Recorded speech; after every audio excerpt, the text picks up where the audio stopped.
More than 100 earthquakes occur each year, some reaching catastrophic proportions. Quakes that take different forms. Little by little, scientists are beginning to uncover their secrets and anticipate potential outbreaks. Earthquakes are particularly powerful. They can annihilate a city in just a few seconds. Donc c'est beaucoup d'énergie qui s'accumule et qui se libère instantanément. C'est très brutal et c'est très violent. Entire cities collapse like sandcastles. There is nothing worse than earthquakes. Si on regarde les catastrophes qui ont causé le plus de morts autour de notre courte histoire de l'homme par rapport à ces phénomènes géologiques, le séisme figure au premier rang. Thousands of scientists from all over the world study their behavior to locate the areas where the Earth might tear apart. The biggest challenge for seismologists is to determine the moment the Earth's crust might begin to crack. Une des pistes, en tout cas, de recherche actuelle, c'est de mieux comprendre ce phénomène d'endommagement des roches avant un tremblement de terre. While we wait for new breakthroughs in research, cities of millions of people lie on these giant faults, like Port-au-Prince in Haiti, which was devastated by an earthquake in 2010.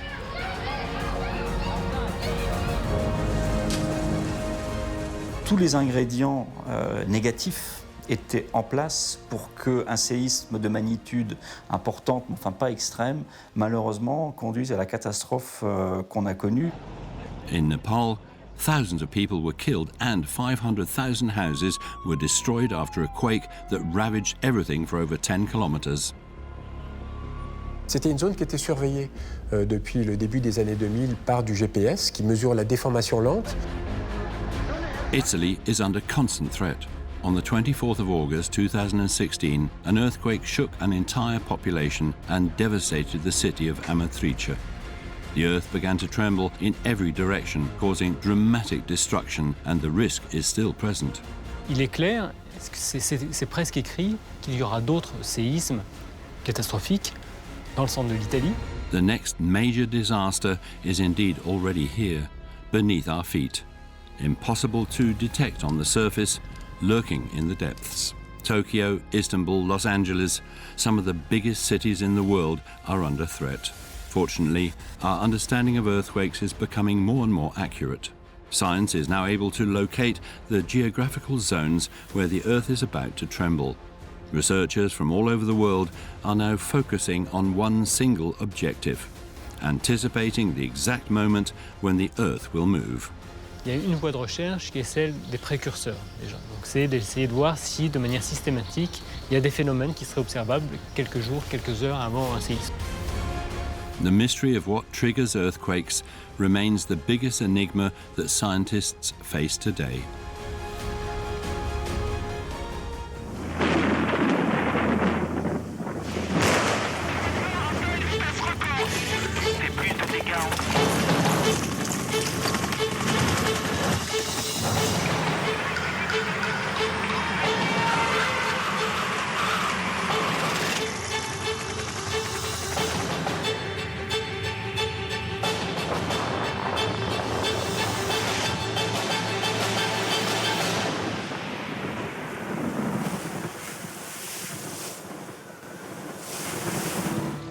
Earthquakes are among the most feared catastrophes in the world.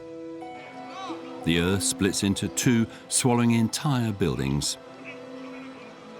Houses crumble like a house of cards, and relief workers work night and day to save the lives of the people beneath the rubble.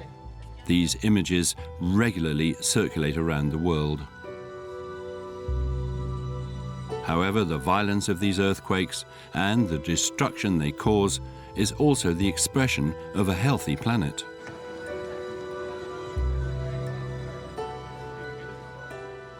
Les séismes, c'est l'expression d'une terre vivante. Donc c'est vrai qu'on le voit comme une catastrophe, donc comme un risque naturel, mais de manière globale, c'est aussi signe c'est ce qui nous permet de vivre sur Terre, de rendre cette terre habitable. The Earth trembles from time to time because of the high temperature of the Earth's inner core. C'est lié vraiment à sa naissance, c'est-à-dire que c'est des météorites qui se sont agrégées les unes aux autres pour finalement faire une grosse boule de neige. Et l'énergie de ces météorites qui se sont rencontrées les unes dans les autres s'est transformée en chaleur, qui est restée accumulée au sein de la Terre. There is therefore a considerable amount of energy in the center of the Earth, 5,000 degrees in the middle of the core. A heat flux is produced which slowly propels more or less solid rocks.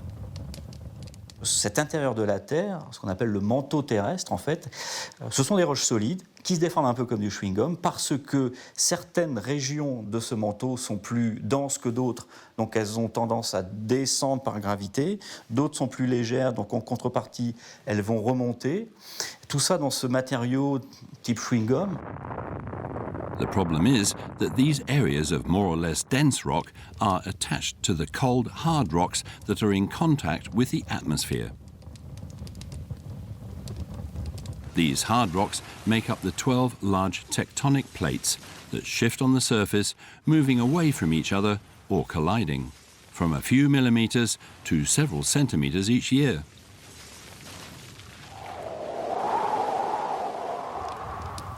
The hard rocks are found here in what is called the Earth's crust, an extremely thin layer about 30 kilometers deep compared to the 6,400 kilometers of the Earth's radius. The insides of our planet are moving constantly. Scientists are constantly observing how the softer rocks situated under the tectonic plates shift and in what direction and at what speed. Almost everywhere on the surface of the globe, a vast network of GPS trackers have been installed on mountains as on Great Plains.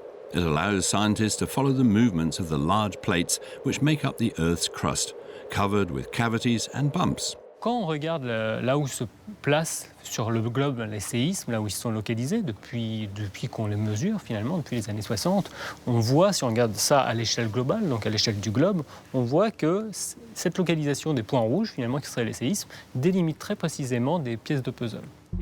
The movements of these giant puzzle pieces are a very important geological phenomenon.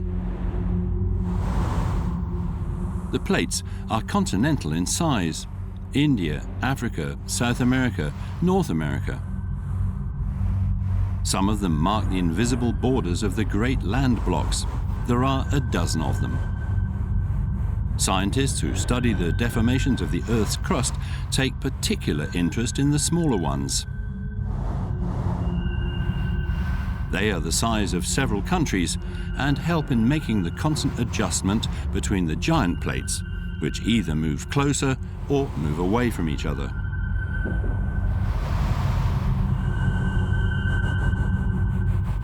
Parfois, il y en a des petites qui vont permettre d'accommoder des petits mouvements, justement. Il y a une grosse plaque qui va bouger, et pour permettre des petits mouvements, pour que tout reste sur cette terre, hein, il y a des petites plaques qui coexistent. These plates move relative to one another by a maximum of a few centimeters each year. They can move away from each other, creating deep hollows, or they can come together. In areas where the plates meet, we find that some slide against each other in a horizontal movement. Another possibility is that the plates overlap, one sinking under the other.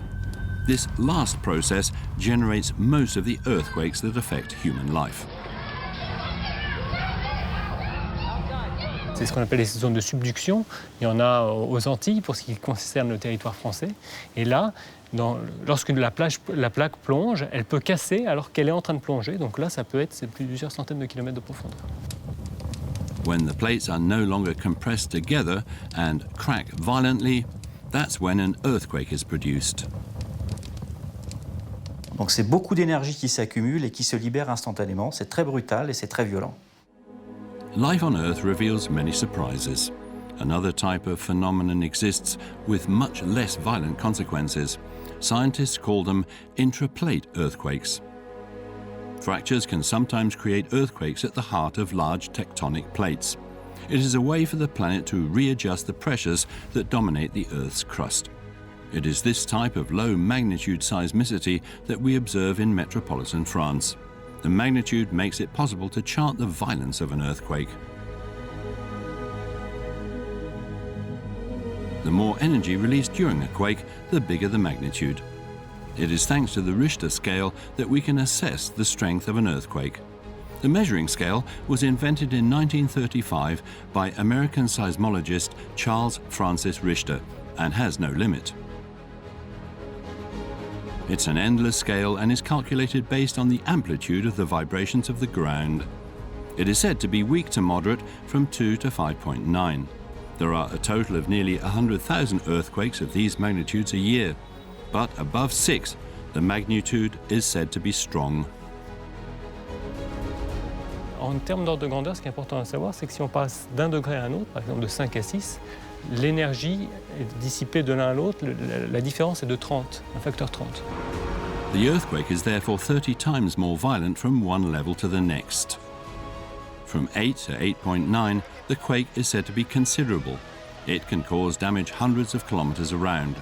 One is measured every year. Finally, there is the devastating earthquake starting at 9. This was measured only once. In Chile on the 22nd of May 1960 at 7:11 p.m., measuring 9.5 on the Richter scale and causing thousands of victims. The scale does not have a limit. Levels of 11, 12, 13. No one knows just how much energy this force of nature can release. And this is what worries specialists. But it is not necessarily a high-magnitude earthquake that can cause the most damage. The nature of the subsoil is a very important factor that scientists take into account nowadays. If the ground is soft, like here on the left, if it is made up of sand and clay, for example, it favors the seismic waves that unleash their power. A soft ground can even increase the intensity of the waves. In contrast, on the right, where the ground is composed of hard rocks, the waves travel with more difficulty. This type of ground will reduce the destructive effects of the seismic waves.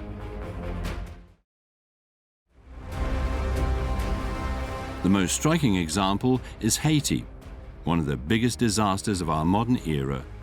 With more than 250,000 deaths, Port-au-Prince, the capital, partly destroyed and more than 300,000 families left homeless.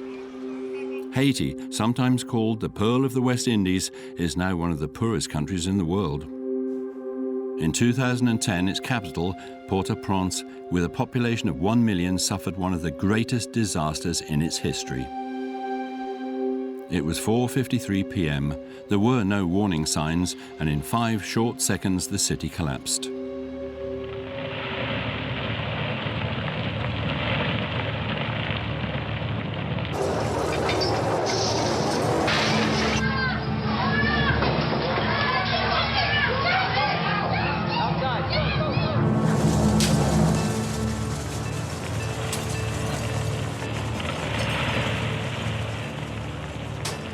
The great earthquake of 2010 was caused by a movement of the tectonic plates that specialists know all too well.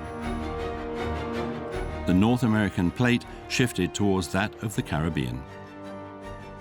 Ces deux plaques ont tendance à coulisser l'une par rapport à l'autre, comme s'il s'agissait finalement de deux trains qui glisseraient sur les rails d'un même quai, d'accord, dans les sens inverses, l'un par rapport à l'autre. Et c'est ça qui provoque les frottements, c'est ça qui provoque le séisme.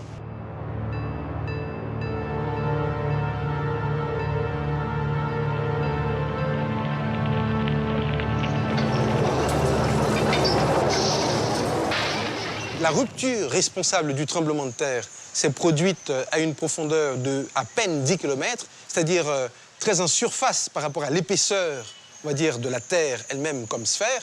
Et c'est l'extrême superficialité, la proximité par rapport à la surface qui est responsable de la très grande résonance que ça a pu avoir à la surface. Donc si ça s'était produit beaucoup plus en profondeur dans le sol, on en l'aurait moins ressenti. Donc plus la rupture se fait à proximité du sol, plus les effets en sont bien entendu sensibles.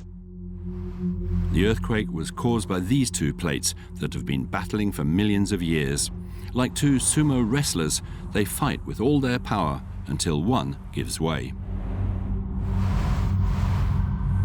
The place where the point between the two tectonic plates ends up cracking is called the hypercenter.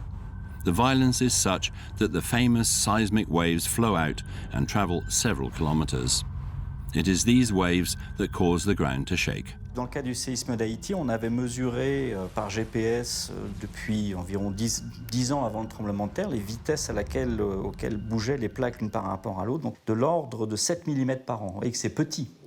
C'est petit, mais 7 mm par an sur 250 ans depuis les grands séismes du XVIIIe siècle, ça veut dire qu'il y avait à peu près 1,50 m de déplacement cumulé, accumulé dans les roches en fait, qui s'est libéré le jour du tremblement de terre. There are around 10 earthquakes of a magnitude of 7 each year across all the tectonic plates. But unlike other quakes, in Haiti the result was abominable. Par comparaison, le séisme de Loma Prieta qui a eu lieu en Californie en 1989, qui avait la même magnitude, qui était donc épicentre juste au sud de Los Angeles, dans une zone très peuplée, a causé, si mes souvenirs sont bons, 16 morts. Alors des dégâts matériels importants, il n'y a pas de doute, il a coûté cher, mais très peu de victimes. A quake of the same magnitude, but 250,000 dead and more than 300,000 left homeless in Port-au-Prince. But how can we explain such a difference? L'extension urbaine de Port-au-Prince s'est faite de façon totalement incontrôlée. Les gens se sont installés dans les ravines, c'est-à-dire dans les torrents, dans les lits des rivières, se sont installés sur des pentes beaucoup trop fortes. Et surtout, on a construit les maisons avant même d'avoir pensé à créer les rues, les voies d'accès. De sorte qu'après le tremblement de terre, les ambulances, les secours ont eu tout le mal du monde à parvenir auprès des sinistrés, auprès des gens qui en avaient besoin. What's more, conventional construction standards had not been followed. Reinforced concrete buildings that would have better resisted the tremor collapsed to the ground. Less than 10% of the buildings in the capital had undergone safety inspections. La qualité du bâti, la qualité de la construction est extrêmement médiocre.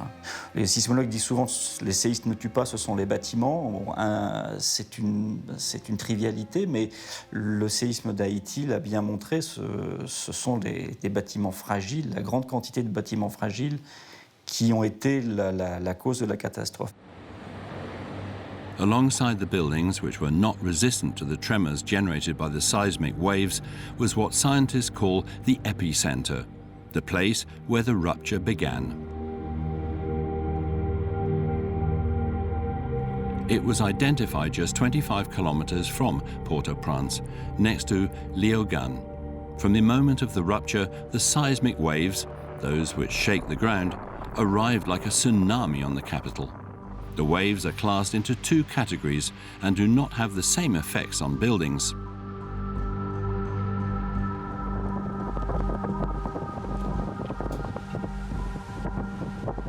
Les basses et hautes fréquences qui sont finalement émises par un séisme, ça représente la période de vibration du sol. Donc si le sol vibre lentement, on est dans le cas de basse fréquence, et s'il vibre très rapidement comme ça, on est dans le cas de haute fréquence.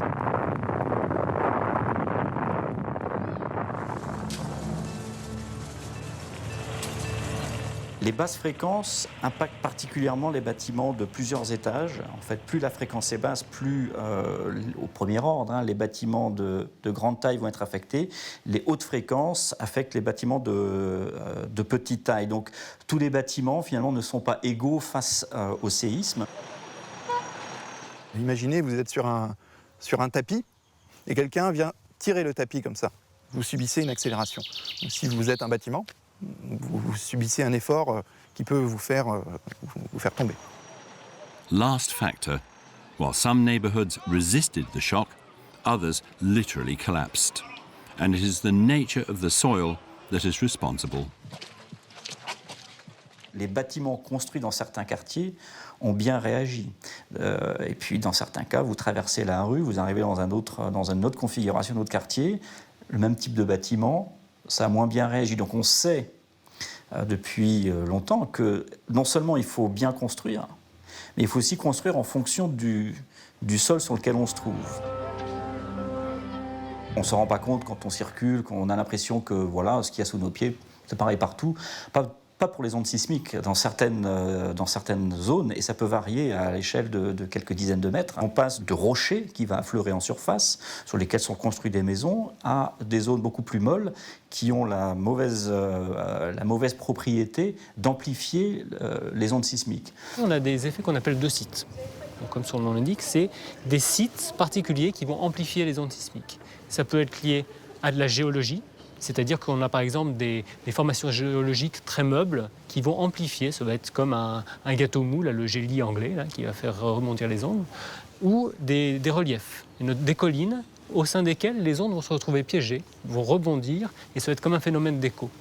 Et ça peut localement amplifier les ondes sismiques, donc les dégâts. Within some tens of meters, when a seismic wave arrives at the surface, it can be strongly amplified because of an unfavorable ground. It is one of the lines of inquiry subject to in-depth research by specialists. Mapping the soil variability has become crucial in understanding how the seismic waves will behave.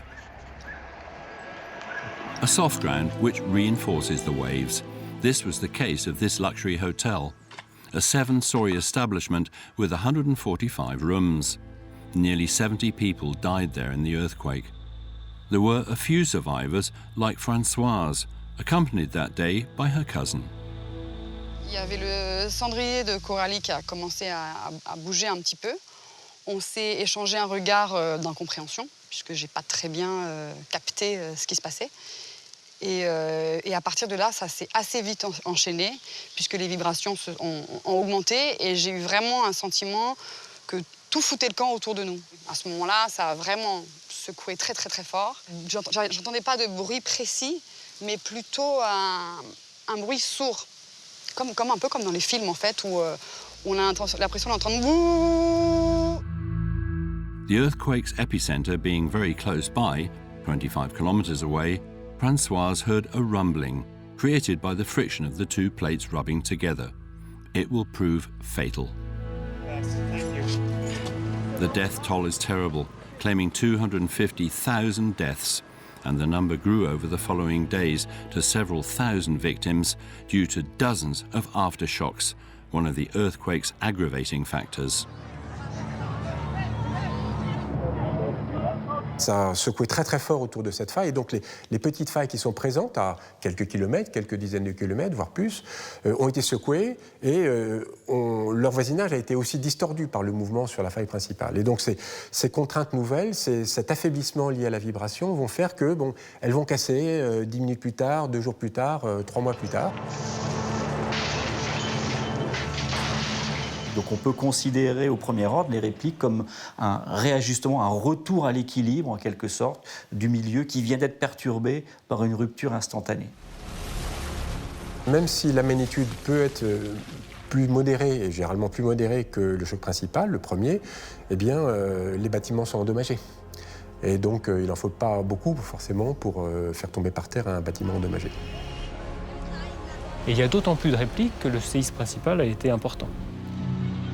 The first victims of these aftershocks were those trapped under masses of scrap and brick, but also their rescuers. Les répliques sont une vraie angoisse pour les secours français et pour les secours en général, parce que quand on est en train de travailler sur les chantiers, parfois sous des décombres que l'on a essayé de stabiliser un peu, le risque c'est qu'une réplique survenant, de nouveaux effondrements se passent, y compris sur les secours. On a l'impression que les répliques sont par définition inoffensives. Or, c'est faux, parce que plusieurs répliques consécutives ont un effet cumulatif. Port-au-Prince has today been rebuilt, but in very similar conditions to how it was constructed before 2010. The same materials, the same sites, and very low anti-seismic construction standards. The country is among the poorest in the world. Here, it is more about survival than self-protection. However, the chances are a new earthquake will happen. The North American plate continues inexorably to move towards the Caribbean plate. Like bumper cars, the large tectonic plates which cause earthquakes are well known today. Scientists know where the planet will tear, and in some places, they have predicted where the chaos will occur.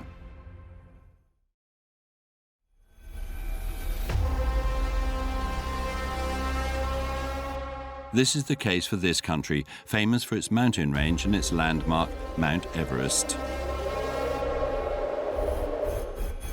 The main disaster struck further west of the country in Kathmandu, to be precise, the capital of Nepal with its 1.5 million inhabitants. It's the 25th of April 2015.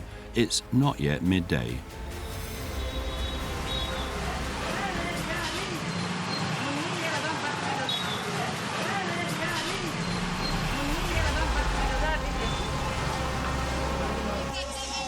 The earthquake was very violent, 7.8 on the Richter scale. The first reflex of the panic-stricken population was to get out of the buildings as quickly as possible to the middle of the street.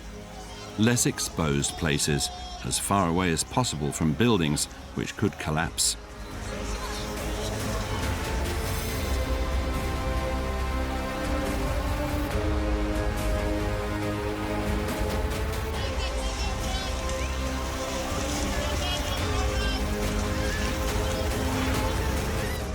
Alors, ce qui s'est passé au Népal, ça a été la rupture d'une grande faille qui fait le contact entre le continent indien et le continent asiatique, en quelque sorte, les deux grandes plaques qui s'affrontent, qui convergent l'une vers l'autre. À cet endroit-là, cette zone de contact bouge à peu près à 2 cm par an.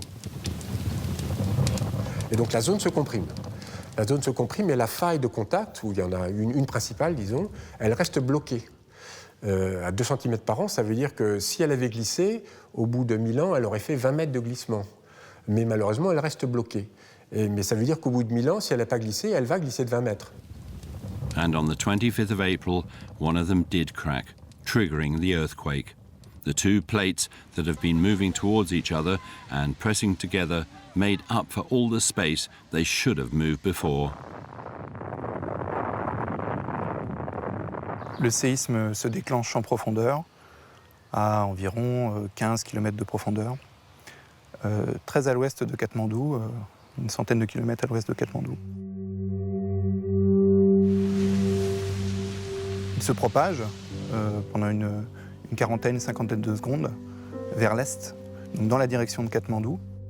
Et on connaît très bien cette faille, elle est étudiée depuis très très longtemps, donc c'est elle qui est responsable de l'existence même de la chaîne himalayenne. C'est la collision en fait entre cette plaque indienne et la plaque eurasienne qui a provoqué la croissance de l'Himalaya. 100 million years ago, the renowned mountain range did not exist. With the meeting of the two plates, it continues to grow with each earthquake. Everest, with its 8,850 meters, is now 2 meters taller than 50 years ago. Ces montagnes-là, si elles sont là, c'est que la tectonique des plaques les maintient, et les maintient grâce à des glissements sur ces failles qui sont malheureusement des glissements brutaux la plupart du temps et donc sismogènes. A shock felt to the east of the world's highest summit caused an entire city to crumble. In just a few seconds, 9,000 people were killed, buried beneath the rubble. 500,000 homes were destroyed.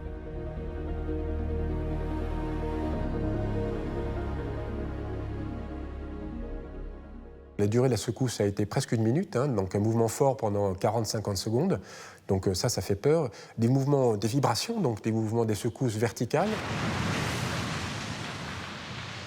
Et puis des oscillations horizontales, tout ça se mélangeant, faisant que les gens ne pouvaient probablement pas se déplacer. J'étais pas sur place, mais quand on a un séisme de cette magnitude-là sous les pieds, généralement on peut pas se déplacer.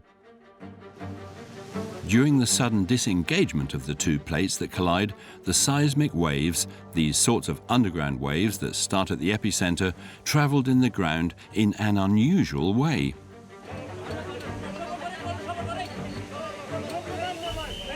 Les destructions étaient, pour cette magnitude-là, à cette distance-là, donc quasiment sous la ville, on est quand même très surpris par le faible niveau de dégâts, si je peux parler comme ça, parce qu'on s'attendrait à des mouvements beaucoup plus forts. On a mesuré des mouvements forts, mais des mouvements forts à plutôt basse fréquence. Les mouvements étaient de plusieurs secondes, un peu lents, de grande amplitude. Et donc, il y a quelque chose dans la mécanique de cette faille, peut-être simplement pour ce séisme-là, et malheureusement peut-être pour les suivants, ça ne sera pas pareil, qui fait qu'il n'y a pas eu tant de haute fréquence que ça, et donc l'effet destructeur a été relativement modéré, mais c'est quelque chose qui reste à comprendre. The frequencies emitted by an earthquake represent the period of vibration of the ground. So if the ground shakes slowly, it is the case of low frequencies. And if it shakes very quickly, we are looking at high frequencies. Low frequencies impact multi-story buildings in particular. The lower the frequency, the bigger the buildings that will be affected. During the earthquake, people of dozens of different nationalities gathered in the street. Among them, some French people. Le 25 avril, nous sommes 5 amis. Nous sommes allés au Népal, on y va régulièrement. On doit prendre l'avion à 1h de l'après-midi, enfin partir de notre hôtel à 1h de l'après-midi. Donc on fait les dernières emplettes avant de partir. On achète les derniers pashminas, les derniers petits bijoux pour apporter en France.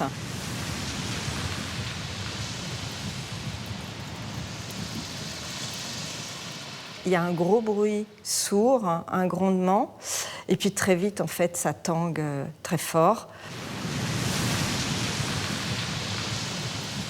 Dans les ruelles, il y avait des personnes qui passaient en motocyclette qui tombent, les gens dans la rue tombent, ça secoue vraiment très très fort, les gens se tiennent les uns aux autres. Moi, je lève la tête et il y avait un temple ancien juste en face, sur la place de Patane, qui s'écroule comme ça dans un nuage de fumée en quelques secondes. Donc là, ça a duré presque 1 minute, je crois. Enfin, après, j'ai lu aux alentours de 50 secondes. C'est assez long quand même, hein.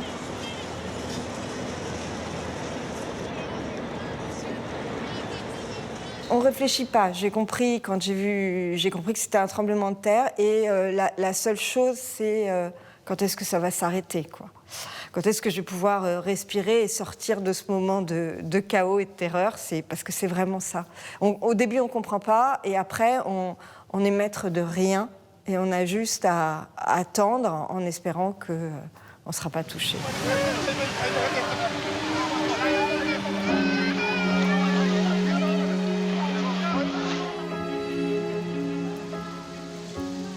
La vibration du sol fait du bruit lorsqu'on est proche de la zone de faille, ce qui est le cas pour les Népalais qui étaient au-dessus de la faille. Bien sûr, ils ont entendu le grondement, les coups de canon des petites secousses après, mais le grondement, pendant les 50 secondes, le grondement de cette vibration continue qui vient de toutes ces aspérités de la faille qui cassent les unes après les autres, et plus un mouvement plus basse fréquence qui, lui, ne fait pas de bruit, mais qui peut faire osciller les bâtiments. Et les bâtiments eux-mêmes font du bruit parce que voilà, ils ont une réponse un peu non linéaire et donc ça fait teinter tous les objets dans la maison teintent, même si le mouvement est un peu basse fréquence. Donc il y a du bruit qui vient du grondement de la terre et aussi de la réaction des bâtiments et de tout ce qu'il y a dans les bâtiments.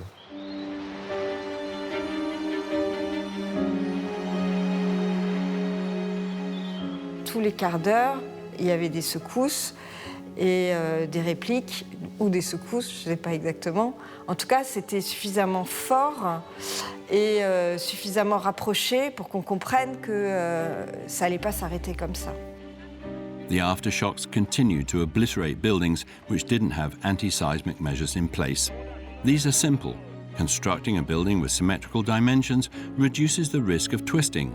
Building on a slope, or especially on soft ground, can lead to the sinking of foundations and allows the waves to multiply the devastating impact of the earthquake. Constructing on hard ground offers more stability because the rock absorbs the waves. Finally, rubber structures in the basement also absorb the vibrations, and metallic diagonal crosses in the windows increases shock resistance. All of these precautions are non-existent in Nepal. In the following days, aftershocks with magnitudes over 5 destroyed even more buildings, and 3 other aftershocks of a magnitude of 7 shook the earth a month later.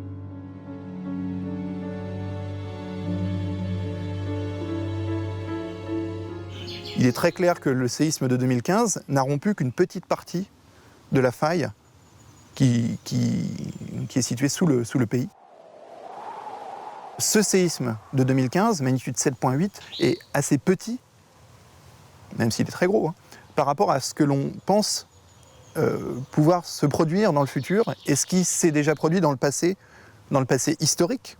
Il y a eu de très grands séismes au Moyen-Âge, en 1505, il y a eu un très grand séisme qui a rompu une grande partie de la faille himalayenne sur plusieurs centaines de kilomètres de long. À magnitude difficile à estimer, mais probablement plus grosse, plus élevée que 8,5. Donc si des séismes comme ça se sont produits dans le passé, il y a de fortes chances qu'ils se reproduisent dans le futur. La partie ouest, elle n'a pas cassé fortement depuis à peu près 500 ans. Donc 1505, un grand séisme qui a cassé tout l'ouest du Népal, dans cet affrontement himalayen-Inde. Et là, la répétition de ces séismes-là, c'est une catastrophe. Ça dépasserait certainement les magnitudes 8,5. Et voilà, vu le taux de convergence, 2 cm par an, 500 ans, ça fait 10 mètres à rattraper. Donc 10 mètres, c'est beaucoup plus que les quelques mètres qu'il y a eu, les 5 mètres qu'il y a eu pour ce séisme. Les Népalais vivent avec ça, en fait. Ils attendent le big one, ils savent qu'ils vont en avoir un très très très fort. Donc tout le monde disait, c'est peut-être celui-là, le big one. The Nepalese fear it. They are aware that what they experienced may just be the taster of what the Himalayan fault is capable of.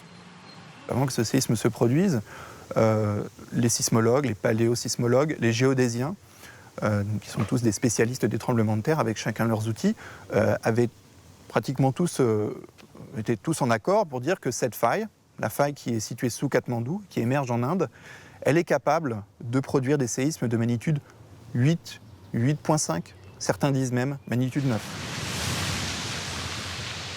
Le séisme de 2015 était un séisme de magnitude 7,8, un petit peu plus petit qu'une magnitude 8. Donc ça veut dire une faille qui est fait 100, 150 km de long, une trentaine de kilomètres de large, c'est-à-dire ce n'est une rupture que d'une partie du plan de faille existant. The earthquake on the 25th of April in Nepal did not stop in Kathmandu. The seismic waves continued towards Everest. And with a magnitude of 7.9, the whole region experienced extensive destruction. Because the earthquake destabilized a large number of the mountain slopes, some literally collapsed. La secousse elle-même, elle fait des avalanches, avalanches de roches, avalanches de neige. Et ça, c'est encore plus effrayant parce que bon, un bâtiment d'un niveau qui tombe, on a toujours une petite poche de sécurité pour s'abriter. C'est rare que les maisons soient complètement rasées et les gens enterrés dessous. Ça arrive, mais il y a peut-être une maison sur 10, une maison sur 100 dans les villages très touchés. Maintenant, une avalanche qui passe sur un village, il n'y a plus rien. On parle d'un pays qui est aussi assez sensible au changement climatique, dans lequel les glaciers fondent. Les glaciers himalayens sont en mauvais état. Et donc ça augmente encore plus le risque de déstabilisation des glaciers. These few images of a climbing camp at the base of Everest show the suddenness of the avalanche. No! Fuck! Fuck! Fuck! Fuck!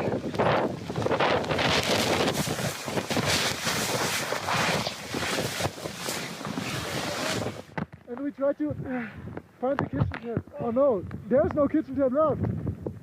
The kitchen shed. Le village de Langtang a été complètement rasé par non pas un glissement de terrain, mais plutôt ce qu'on pourrait appeler une avalanche de blocs de glace et de roches. C'est-à-dire un morceau de montagne sur lequel il y a un glacier. Et le glacier se détache et emmène en même temps des morceaux de roche, ou peut-être que c'est la roche qui est sous le glacier qui a cassé, on ne sait pas très bien. Le résultat est catastrophique. C'est une avalanche extrêmement puissante qui se déverse dans la vallée. On peut parler en tonnes, on peut parler en mètres cubes. Rien n'arrête. The rupture in the fault stopped under Kathmandu, which means that the other half, which is still subject to constant pressure caused by the meeting of the tectonic plates, has not yet broken.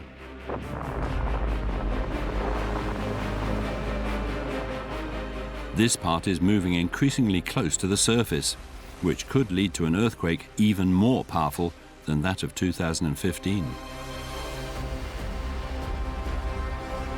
If the magnitude is even higher, it is easy to imagine the damage it would cause, especially since the buildings have not undergone any special anti-seismic precautions since 2015. It is estimated that more than 90% of homes, offices and shops are not up to standard. However, the cost of additional infrastructure is no more than 10% of the overall structural work. the construction materials, the positioning of the windows, the distribution of weight in the floors, all elements which are still not planned for in the construction works.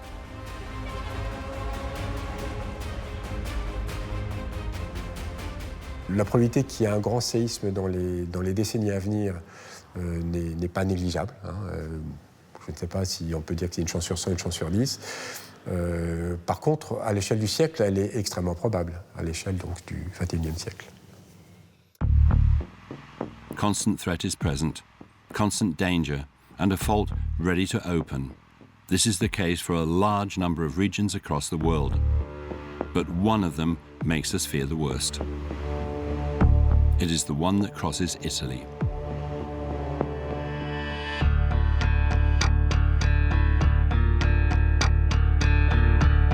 Globalement, l'Italie s'est coincée entre deux gros blocs, le bloc africain et le bloc eurasiatique. Et puis, entre ces deux gros blocs, il y a des petites plaques qui sont un peu coincées. The Adriatic plate, pushed by the African bloc.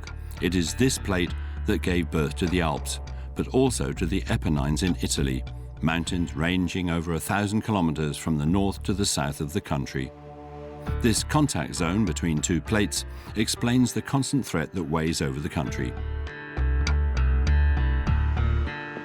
On the 24th of August 2016, at 3:36 in the morning, an earthquake with a magnitude of 6.2 turned life in a village into a nightmare. Early the next morning, the images shocked Italy and the entire world. The village of Amatrice and its 2,700 inhabitants were literally in ruins. Toute la zone apennine est une zone de faille extrêmement active, avec des magnitudes de 6, 6,5, voire 7 pour les grands séismes historiques, ou peut-être même parfois un peu plus. Et donc, oui, c'est une zone dangereuse. Les villages sont détruits tous les quelques siècles. Mais bon, on reconstruit bon an, mal an, voilà. Et quand on a reconstruit ce village après les derniers grands séismes dans cette région-là, c'était dans les années 1700, 1703. Bon, ben voilà, ça fait quand même 3 siècles. Les villages ont été reconstruits plusieurs fois. Les maisons ne durent pas 3 siècles, généralement. Donc, on a un peu perdu la mémoire de ces séismes forts qui sont très destructeurs. Mais on connaît cet aléa, il est parfaitement connu. The report shows 300 victims and as many injured. The village was devastated. This is surprising with a magnitude of only 6.2, but it was in fact another determining factor that explains the devastation caused by the seismic waves. The rupture of the fault occurred very close to the surface. On est autour d'une dizaine de kilomètres de profondeur. Alors ça peut paraître très important, mais ça reste superficiel par rapport au phénomène. 10 kilometers deep, compared to 6,500 kilometers of the planet's radius. It is the equivalent of the shell of an egg that cracks, more specifically, the surface of the shell. Vu que c'est superficiel, les ondes sismiques n'ont pas eu le temps d'être atténuées et arrivent encore avec une puissance assez importante. Et de fait, génèrent des dégâts importants. The houses built in a traditional style were literally blown away, collapsing almost instantaneously. C'était le cas beaucoup à Amatrice. Là, on a des matériaux qui se tiennent pas bien et du coup qui ont tendance effectivement à tout s'effondrer d'un seul coup. Donc là, on est dans des scènes où tous les bâtiments sont à terre. Les Américains appellent ça les effondrements pancakes, c'est-à-dire les étages les uns sur les autres qui s'effondrent. Et là, souvent, on a des formes un peu en triangle, c'est-à-dire qu'il y a des endroits qui font comme des points durs et ça s'affaisse sur le côté. Et là, on peut avoir des poches de vie pour les secours. The earthquake took place at around 3:30 in the morning. Many were not yet out of their beds when the floors and roofs collapsed. This quake in the middle of the night with its low magnitude undoubtedly preserved many lives. Prenez le cas où on a un séisme qui finalement ne casse aucune maison mais fasse tomber toutes les cheminées. Donc magnitude 5,5, entre 5,5 et 6. Bon ben, de nuit, vous n'avez pas le temps de sortir, il n'y a pas de problème. Les cheminées sont par terre dans la rue. Dans la journée, vous avez 300 morts. The action of the earthquake caused the ground to lower by 20 centimeters, and the quake did not seem to want to stop. It stayed alive with hundreds of little aftershocks, making the work of the relief teams particularly dangerous. The Earth continues to move in Italy. Several regions are historically unstable, with numerous tremors. One of the deadliest took place in the south of the country in 1908, claiming 95,000 victims.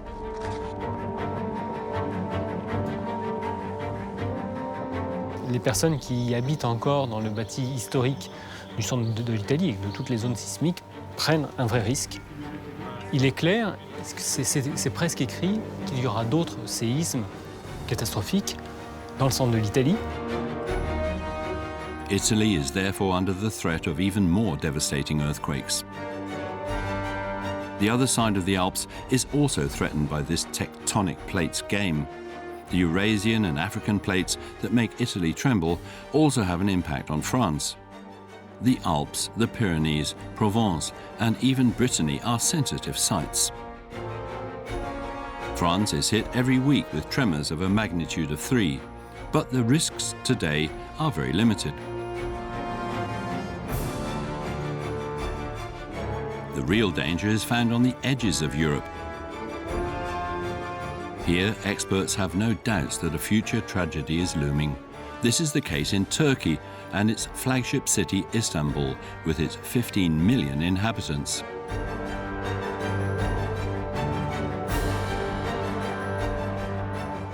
On connaît bien les failles actives en Turquie.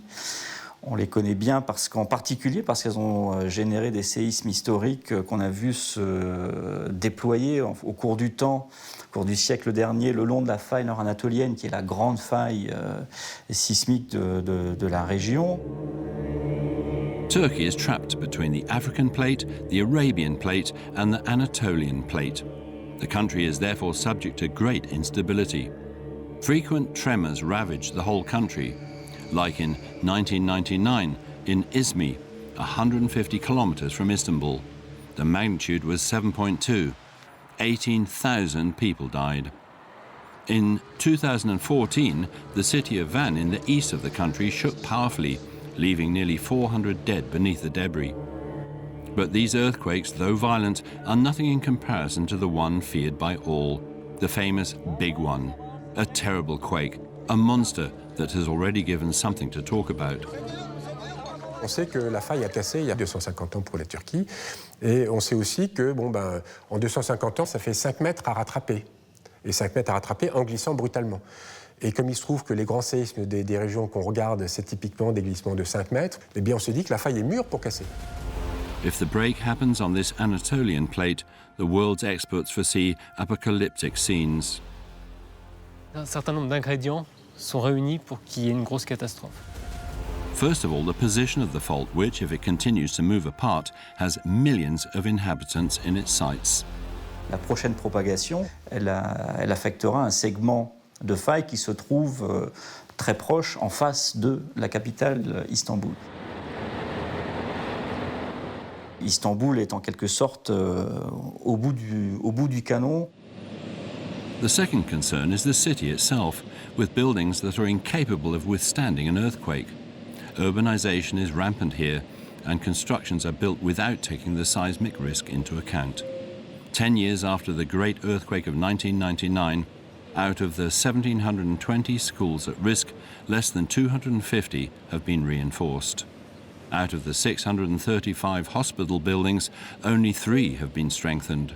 In Istanbul, anti-seismic standards are poorly applied, and yet scientists estimate a 65% probability of a giant earthquake in the next 20 years.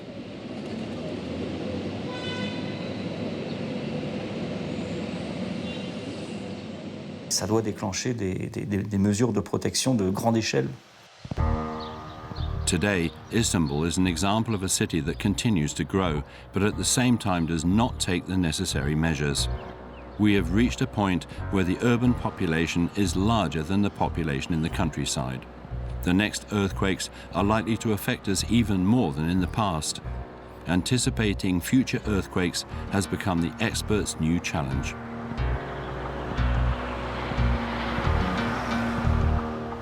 Pour travailler sur la prédiction des séismes, à défaut de vraiment pouvoir prédire longtemps en avance, il y a une voie de recherche qui est celle des précurseurs, déjà. Donc c'est d'essayer de voir si, de manière systématique, il y a des phénomènes qui seraient observables quelques jours, quelques heures avant un séisme. In certain cases, as a result of field research, we know that before an earthquake occurs, the geological environment, that's to say the surrounding rocks, are greatly disturbed. The rocks crack, making the work of scientists very difficult. Today, we know more about the underground phenomena that causes earthquakes.